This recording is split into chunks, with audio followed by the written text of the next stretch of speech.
Your eyes. A most remarkable shade of blue. Welcome to MsMojo, and today we're taking a deep dive into romancing Mr. Bridgerton, the next Bridgerton novel to make it to Netflix, for our MsMojoNotes series. We're going to be summarising the plot of the book and speculating on Bridgerton Season 3, so there will be huge spoilers ahead for the books and the show so far. And yet somehow they shine even brighter when you are kind. While Season 3 of the show is set to take place only 3 years after the beginning, there's a much larger time skip during the book series. Good night, Mr. Bridgerton. Do you not need a chaperone? Spinsters do not need chaperones. You are not a spinster. Netflix has decided to skip An Offer from a Gentleman, the third book in the series, that covers the romance between Benedict Bridgerton and Sophie Beckett. For the time being though, we're sure Benedict will get his due later. Instead, we're taking a look at Colin, Penelope Featherington and Colin Bridgerton, who are the subjects of the fourth book. If you are going to make me say it out loud, I miss you. You miss me. This means there are even fewer events to bridge in the show. While the book picks up a decade from the beginning of the series, and from Lady Whistledown's first column. Penelope is now 28, and Colin Bridgerton is 33. He's spent most of his 20s travelling Europe, seeing Greece, Italy and other parts of the UK, notably Scotland. I'm in my third year on the marriage mark with no prospects to show for it. What would you call that? At 28, Penelope is firmly a spinster. While in the show she's still only in her very early 20s, making her proclamation that she's on the shelf in the Season 3 promos a little ridiculous. Something wrong? Pen. Between us, I mean. I wrote to you this summer, as I always do, and, well, you did not respond. In both the book and show, Penelope is in love with Colin from afar, and Colin is oblivious to this. The prologue begins by showing us how they first met, with Penelope's bonnet accidentally blowing into Colin's face, knocking him from his horse. Pen. Colin, I did not know you would be here. Sorry to disappoint. We then find out how Penelope and Eloise Bridgerton became friends, which is actually through Violet Bridgerton, who takes pity on Penelope and her overbearing family and frequently invites her to Bridgerton House. You know who is flying? Lady Whistledown. She is up in the sky. A brilliant woman of business who fools the entire town whilst pocketing their money. In the third book, Colin, while in an argument with his brothers, proclaims that he's not going to marry Penelope, which she takes to heart. You courting the girl, Bridgerton? Are you mad? I would never dream of courting Penelope Featherington. Not in your wildest fantasies, Fife. He then disappears on his travels, not returning to London until much later. Colin! Glad to see things have not changed. Brother! Colin! You set aside the latest family squabble and embrace me. His return is announced, of course, in Lady Whistledown's society papers, at which point Portia Featherington latches onto the idea that Colin should marry her youngest daughter Felicity, who hasn't yet appeared in the show, nor does it seem likely that she will. Penelope, put down that book at once. You shall confuse your thoughts. Unlike the elder Featheringtons, Felicity is popular with the ton's many male suitors. I am not nervous, Mama. What she is 2 stone heavier than she ought to be. Those blemishes on her face are quite difficult to conceal. Luckily, Felicity isn't particularly interested in Colin, because she already has a suitor on the precipice of proposing, Mr. Albansdale. My mistress apologised for the delay. This is for today, it must print before noon. It's crucial to note that while in the show we're already aware of Lady Whistledown's identity, since it was revealed at the end of Season 1, nobody yet knows who she is in the book. Perhaps I will come forward one day. Though you must know, dear reader, that decision shall be left entirely up to me. Eloise and Hyacinth Bridgerton hatch another plan to find out who she is, which involves searching through her old columns and trying to find mistakes she has made, which they hope will let them identify her. Mr. Bridgerton, I believe you owe me a dance this evening, and I have only one more space remaining on my card at present. How convenient. Colin and Penelope reunite at a birthday party for Violet Bridgerton, the Dowager Viscountess, which Anthony is throwing. There's a mishap with an eclair, and the two fall back into their friendship, with Colin telling Penelope all about his time in Greece. Colin. I owe you an apology.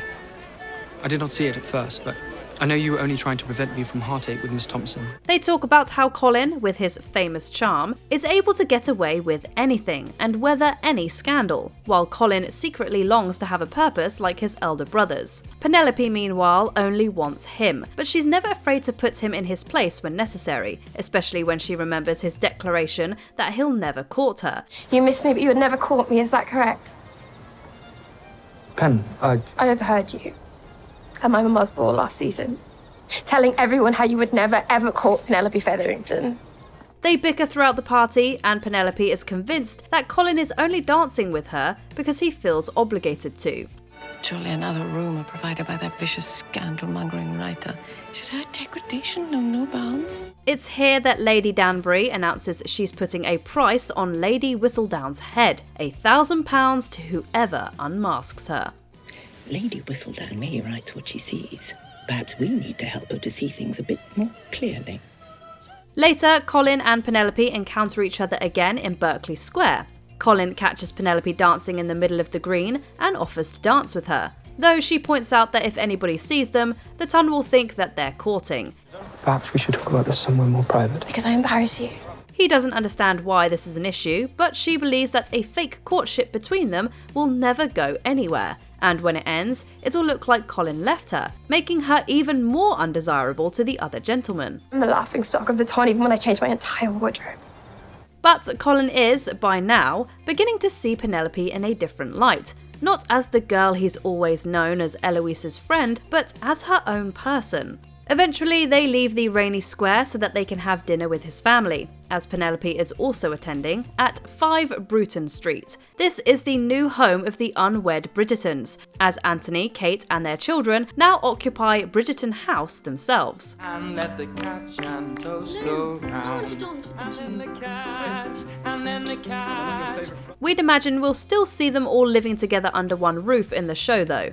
They have a pleasant enough time together listening to Hyacinth and Eloise speculate about Lady Whistledown. Look no further than Lady Whistledown. She possesses a huge talent for writing, and yet she must hide away and publish under a false name. Yeah. Days later, things heat up for Penelope and Colin, when Penelope again journeys to number 5 and stumbles across Colin's journal. Colin, you know where I've heard you can get excellent tomatoes? Greece. Perhaps you could bring back a tomato plant for Miss Thompson as a souvenir when you return from your travels this year. Colin catches Penelope reading it as he has left it open on a desk and loses his temper, accidentally injuring his hand with a letter opener. Penelope tends to the wound and bandages it for him, while she apologises for the intrusion. One must make a name for oneself if this life is to mean anything at all. A noble pursuit. Thank you, Pen.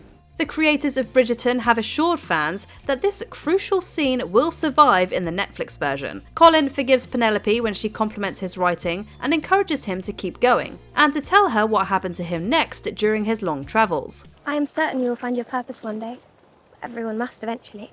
Have you found yours? Of course not. Colin confesses that his travels aren't enough though, and he wants to be accomplished, just like Anthony and Benedict are. They argue, with Penelope calling him spoiled, but still telling him he should work out what he wants to do with his life and pursue it. Your dreams are grander than you let on, Pen. Well, yes, they are mere fantasies, but I do believe we must allow ourselves those private moments so that we may face reality armed with our reveries. Later on, they both attend the notorious annual Smith-Smythe concert, poorly regarded by society. Colin! We, missed you at the ball last night. Lady Danbury shares her own thoughts about Whistledown, saying she believes Whistledown has a heart because she often pities the Smith-Smythes too much to mock them in her column. She also says that she thinks Penelope may be Lady Whistledown, while Penelope accuses Lady Danbury in return. It's quite the life we've imagined for her, Elle. We must meet her, so that she might share her secrets of how to avoid such a wretched, uninteresting thing. Lady Whistledown's identity is quite protected. Colin arrives and the two reconcile, and Penelope tells him he should edit and publish his travel journals. 2 days later, Colin calls on Penelope to reveal that he has his own Whistledown theory. He believes Lady Whistledown to be none other than Eloise. Because if anyone knew who Whistledown truly was, she'd be strung up for what she said. That is not my point. He suspects her because she is constantly locked away in her bedroom writing, which she later explains is because she's writing letters, a hint to her romance in her own book, To Sir Philip with Love. Are you Lady Whistledown? You're an accomplished writer. We're scribbling in that diary of yours, and you certainly know everyone else's business. They argue about Whistledown and how worried Colin is about the woman behind the pen, and Colin finally realises that he wants nothing more than to kiss Penelope. Colin, might I have a word? Yeah, of course. Things heat up significantly when Penelope asks him to do just this, merely because she's never kissed anybody and she's in her late 20s. I believe you deserve to know. Is there something on my face? Has it been there all evening? It has, hasn't it? Sorry, go on. Of course, he obliges, and sparks fly, much to Colin's surprise. You really are very good, you know that. But when he invites her to continue, she merely thanks him. This upsets him, and he storms out of the house, accusing Eloise of being Whistledown when he gets home. You'd have my full support and admiration either way, sister. Sorry? Is it you? No. To everyone's shock, ahead of the season's next ball, Lady Whistledown announces she will be retiring in her final column, as attempts to unmask her and claim Lady Danbury's prize reach a fever pitch. You have no idea how horrible it's felt to keep this from you. From everyone. For so long. Whistledown has been all I have had and I have given it up. I am done with it. Everybody continues to speculate about who she is, or was, when Cressida Twombly, who's still Cressida Cowper in the show, shocks the room by announcing she is Lady Whistledown. I'm afraid I cannot offer you that dance, Miss Cowper. I am to escort Miss Featherington to the floor. This sets the whole ton talking, but Penelope is steadfast in her disbelief, saying that it would, quote, break her heart if Whistledown turns out to be Cressida. She and Colin reconcile again, but he still sets out the following day to apologise to her in person. However, on his way, he sees Penelope entering an unmarked carriage and heading to the East End of London. Where did you get all of this money? Eloise, what are you doing going through my things? Answer me. Concerned for her safety, he has his driver follow and catches her red-handed placing a secret message to her publisher, revealing to Colin that she has been Whistledown this whole time. Hearing you repeat all that gossip tonight, it struck me. Because I've never heard you like that. In the books, this is the big reveal. Colin is angry at first, and then worried for her reputation. Eloise, I'm sorry. I'm so sorry, you're right about all of it. I was trying to protect you. Is that what you were doing? He's ultimately impressed by what Penelope has achieved as Whistledown. Come with me. He takes her home in his own carriage and, on the way, very nearly gives in to his most carnal desires and seduces her while they ride through central London. He stops himself, however, and tells Penelope that he intends to marry her. Mother, do you believe the best foundation for love is friendship? It is rare, but you must follow your heart. Together, they head into the Featherington home for him to announce his intentions to Portia and the rest of the family, who are all gathered there for their usual Tuesday afternoon family meeting. Some tea, Mr. Bridgerton? That would be lovely. There's a brief miscommunication where Portia believes Colin is asking for Felicity's hand, but eventually he makes himself clear, and Portia and Violet Bridgerton get to work planning the wedding. To know now that our families will be joined forever. Yes, it certainly is something. It's still not plain sailing for Pollen, however. Penelope's publisher does manage to get his hands on Whistledown's last column, in which she denounces Cressida. Enjoying your evening? What? Are you enjoying your evening? Yes, I just came from the dance floor. He spectacularly publishes and circulates it during Colin and Penelope's engagement party. Colin is furious and takes Penelope to his room, but again, passion gets the better of him. Colin, I wish to tell you something. I have something I wish to tell you as well, Pen. Though they're still unmarried, Colin and Penelope can no longer resist each other, and they consummate their relationship, while Colin is secretly jealous of her Whistledown accomplishments. Should we dance? No, I'm all danced out for the night. Colin, good luck on your tour.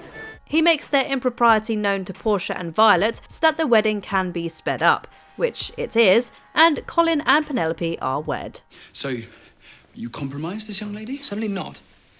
I'm a gentleman. But it's not entirely happy, as he's still not confided in her about what's really upsetting him. While maintaining that he thinks it will ruin her if the Whistledown secret gets out, he does finally decide to share his journals though, showing her a passage about his travels in Scotland, and she again tells him he ought to try and publish them. Thought you would have been bored of my travels by now. You read and replied to more of my letters than anyone else. I suppose I did. He tells her he values her opinions about writing more than anybody, and he finally explains that he's not ashamed of her. He's jealous. Just when marital bliss seems within reach, however, Cressida Twombly reappears. You will have real problems, mature problems that have nothing to do with the secret identity of some silly writer. And you are so mature now. Because in Whistledown's final paper, Penelope also wrote it would break her heart to see Cressida take credit for her work. Cressida has put 2 and 2 together. You love him. What? No, it makes sense now. Your objections, your meddling. You love Colin Bridgerton. You know not of what you speak. She knows Penelope's identity, and the entire ton knows Cressida is in dire financial straits. She demands £10,000 from Penelope to keep her secret, which Penelope, despite amassing a small fortune, doesn't have. Cressida gives her a week, and when Colin arrives home, Penelope explains the situation. She wants to persuade Lady Danbury to publicly take credit, but Colin has his own idea. He doesn't tell Penelope what he's planning, but brings her to a ball being held by the Duke and Duchess of Hastings that evening under the close guard of Violet, Eloise and Hyacinth. Pen, Oh, Colin! we did not get a chance to speak this morning. We did. I said Colin, but... There he reveals all to Penelope, that he is going to announce that she's Lady Whistledown and enlist the most influential members of society to support her and save her reputation. She's initially against this, but discovers that she has the support of both Anthony, Viscount Bridgerton, and Simon, the Duke of Hastings, who publicly applaud when Colin makes his speech. You've sworn off women then? Not for the time being. I am a woman. You are Pen. You do not count. You're my friend. Lady Danbury is, of course, also thrilled by this news. Finally, we arrive at the epilogue. Colin's first book, An Englishman in Italy, has been published, after Penelope helped him to edit it. You think highly of my family? I'm not in the habit of consorting with those I hold in low esteem. I never thought of it like that. Penelope, meanwhile, wants to write under her own name and is working on a novel called The Wallflower. They live happily ever after, until the next novel in the series, of course. You have always been so constant and loyal, Pen. I do not believe I deserve such praise for my loyalty. Already it's clear that there are going to be major differences between the 3rd season of the hit show and the book. Lady Crane, what did she say? That you cared for me. That you would never forsake me. I'm beginning to believe that now. Before we continue, be sure to subscribe to our channel and ring the bell to get notified about our latest videos. You have the option to be notified for occasional videos or all of them. If you're on your phone, make sure you go into your settings and switch on notifications. From the promos, we know that a large plot point this season is going to be around Colin teaching Penelope how to be charming so that she may seduce the men of London and finally claim a husband. Something that doesn't happen at all in the book. I might say something like that if you were a suitor. We're sure to also see more drama from the Featherington family, whose financial troubles don't exist in the books, just like Felicity. And in the final episode of season 2, we saw that Colin wasn't speaking to Anthony and Benedict when he proclaimed he would never marry Penelope. He was joking with his friends in high society, which is even more ungentlemanly. Penelope Featherington. The way you were dancing with her looked rather interesting. There's also the issue with Lady Whistledown, who has committed far greater crimes in the show, embroiling Colin in the scandal about Marina Thompson and her pregnancy, for instance, as well as betraying Eloise and her friendship with Theo Sharp. Your love is an unrequited fantasy. Colin sees you as you are and regards you no differently than he does Eloise, or even little Hyacinth. when in the books, Whistledown does little more than report idle gossip, and plenty of people appreciate her for this. It's much easier to understand how Colin forgives her, but Penelope has done much worse in the show so far, and her identity has also just been uncovered by Eloise. The only person you were interested in saving was yourself. We're sure that Eloise will now become an obstacle, stopping Colin and Penelope from being together. And who can blame her when Penelope brought scandal down on the Bridgertons? You've been back a matter of hours, yet you're already on my way. How I've missed you too, Elle. We can't wait to see how it all plays out, and we're betting that splitting the season into 2 parts is because Colin will discover the truth in the mid-season finale, leaving us to wait another month to see how Penelope begins to redeem herself, and to see whether she'll retire Lady Whistledown for good. Do not laugh at him. She makes a fool of him already. Ugh, you are no fun anymore. And that was our MsMojoNotes deep dive into romancing Mr. Bridgerton. Which Bridgerton sibling is your favourite? And how do you think Colin and Penelope's relationship will unfold in the show? Let us know in the comments. It just never occurred to me that you of all people could be so cruel. Do you agree with our picks? Check out this other recent clip from MsMojo and be sure to subscribe and ring the bell to be notified about our latest videos.